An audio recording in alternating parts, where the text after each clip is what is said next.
Halo Sobat Tani semuanya, jumpa lagi dengan kami channel Penyuluh Pertanian Medio.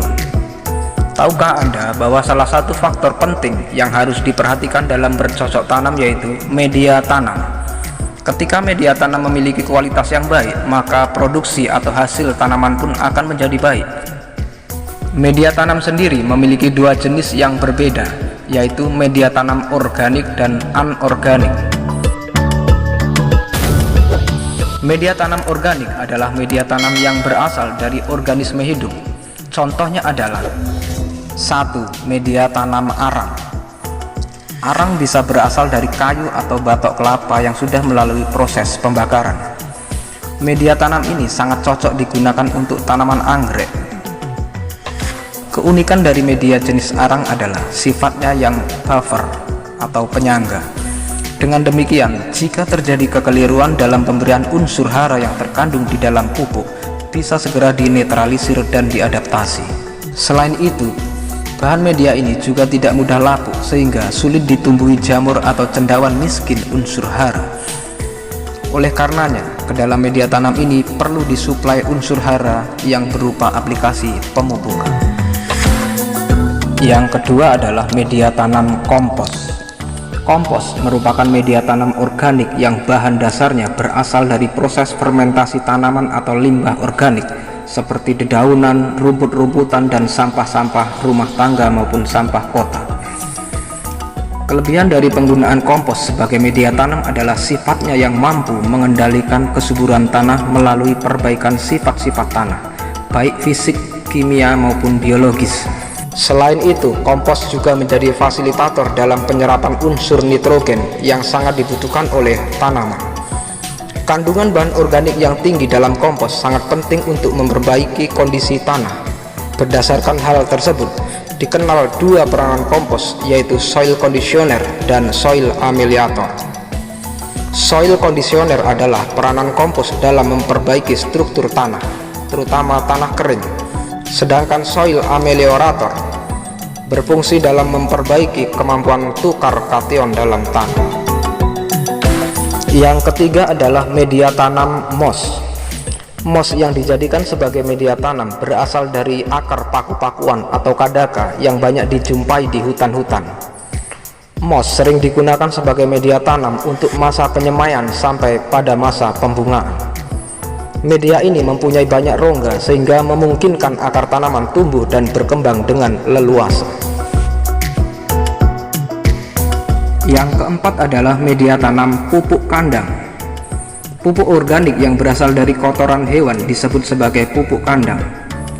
Kandungan unsur haranya yang lengkap seperti nitrogen, fosfor, dan kalium membuat pupuk kandang cocok untuk dijadikan sebagai media tanam. Unsur-unsur tersebut penting untuk pertumbuhan dan perkembangan tanaman. Selain itu, pupuk kandang memiliki kandungan mikroorganisme yang diyakini mampu merombak bahan organik yang sulit dicerna tanaman menjadi komponen yang lebih mudah untuk diserap oleh tanaman. Pupuk kandang yang digunakan sebagai media tanam harus sudah matang dan steril. Hal ini ditandai dengan warna pupuk yang hitam pekat. Pemilihan pupuk kandang yang sudah matang bertujuan untuk mencegah munculnya bakteri atau cendawan yang dapat merusak tanaman. Yang kelima adalah media tanam sekam padi. Sekam padi merupakan kulit biji padi yang sudah digiling. Sekam padi yang biasa digunakan bisa berupa sekam bakar atau sekam mentah yang tidak dibakar. Sekam bakar dan sekam mentah memiliki tingkat porositas yang sama. Sebagai media tanam, keduanya berperan penting dalam memperbaiki struktur tanah, sehingga sistem aerasi dan drainase di media tanam menjadi lebih baik. Penggunaan sekam bakar untuk media tanam tidak perlu disterilisasi lagi, karena mikroba patogen telah mati selama proses pembakaran. Selain itu, sekam bakar juga memiliki kandungan karbon yang tinggi, sehingga membuat media tanam ini menjadi gembur. Namun, sekam bakar cenderung mudah lapuk.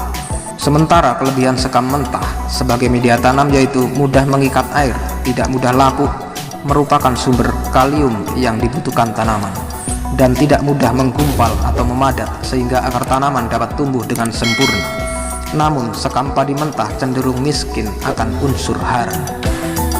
Dan yang keenam adalah media tanam sabut kelapa atau kokopit. Sabut kelapa atau kokopit merupakan bahan organik alternatif yang dapat digunakan sebagai media tanam. Sabut kelapa untuk media tanam sebaiknya berasal dari buah kelapa tua karena memiliki serat yang kuat. Kelebihan sabut kelapa sebagai media tanam lebih dikarenakan karakteristiknya yang mampu mengikat dan menyimpan air dengan kuat, sesuai untuk daerah panas, dan mengandung unsur-unsur hara esensial seperti kalium, magnesium, kalsium, natrium, dan fosfor. Jika media tanam organik berasal dari organisme hidup, maka media tanam anorganik terbuat dari proses pelapukan yang terdapat di inti bumi dan tentunya memiliki unsur mineral tinggi. Berikut adalah beberapa contoh media tanam anorganik, diantaranya adalah: yang pertama adalah media tanam pasir. Pasir sering digunakan sebagai media tanam alternatif untuk menggantikan fungsi tanah. Sejauh ini pasir dianggap memadai dan sesuai jika digunakan sebagai media untuk penyemaian benih, pertumbuhan bibit tanaman, dan perakaran stek batang tanaman. Sifatnya yang cepat kering akan memudahkan proses pengangkatan bibit tanaman yang dianggap sudah cukup umur untuk dipindahkan ke media lain. Selain itu, keunggulan media tanam pasir adalah memudahkan dalam penggunaan dan dapat meningkatkan sistem aerasi serta drainase media tanam. Yang kedua adalah media tanam pecahan batu bata. Seperti halnya bahan organik lainnya, media jenis ini juga berfungsi untuk melekatkan akar. Sebaliknya, ukuran batu bata yang digunakan sebagai media tanam dibuat kecil seperti kerikil dengan ukuran sekitar 2-3 cm. Hal yang perlu diperhatikan dalam penggunaan media tanam ini adalah kondisinya yang miskin hara. Selain itu, kebersihan dan kesterilan pecahan bata belum tentu terjamin. Oleh karena itu, penggunaan media ini perlu ditambah dengan pupuk kandang yang komposisi haranya disesuaikan dengan kebutuhan tanaman. Yang ketiga adalah media tanam spon atau floral foam.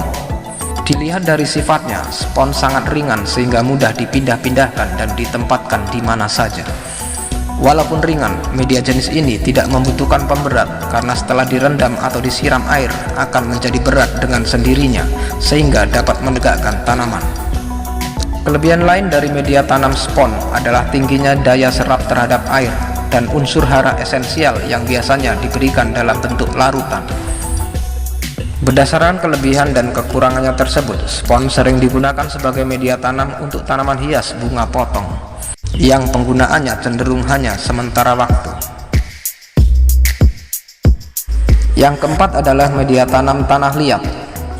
Tanah liat merupakan jenis tanah yang bertekstur paling halus dan lengket atau berlumpur. Karakteristik dari tanah liat adalah memiliki pori-pori berukuran kecil atau pori-pori mikro, sehingga memiliki kemampuan mengikat air yang cukup kuat. Pori-pori mikro adalah pori-pori halus yang berisi air kapiler atau udara, sementara pori-pori makro adalah pori-pori kasar yang berisi udara atau air gravitasi yang mudah hilang. Ruang dari setiap pori-pori mikro berukuran sangat sempit sehingga menyebabkan sirkulasi atau udara menjadi lamban. Pada dasarnya, tanah liat bersifat miskin unsur hara sehingga perlu dikombinasikan dengan bahan-bahan lain yang kaya akan unsur hara.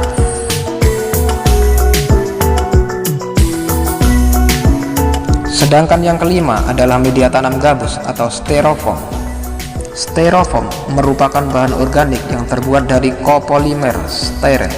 Dapat dijadikan sebagai alternatif media tanam. Mulanya, styrofoam hanya digunakan sebagai media aklimatisasi atau penyesuaian diri bagi tanaman sebelum ditanam ke lahan. Styrofoam sebagai campuran media tanam untuk meningkatkan porositas media tanam. Untuk keperluan ini, styrofoam yang digunakan dalam bentuk yang sudah dihancurkan sehingga menjadi bola-bola kecil berukuran sebesar biji kedelai. Penambahan styrofoam ke dalam media tanam membuatnya menjadi lebih ringan, namun media tanam sering dijadikan sarang oleh semut. Demikianlah sekilas tentang macam-macam media tanam. Semoga bisa bermanfaat bagi sobat tani semuanya. Dan jangan lupa selalu dukung channel kami agar channel kami dapat berkembang. Terima kasih dan sampai jumpa pada episode selanjutnya.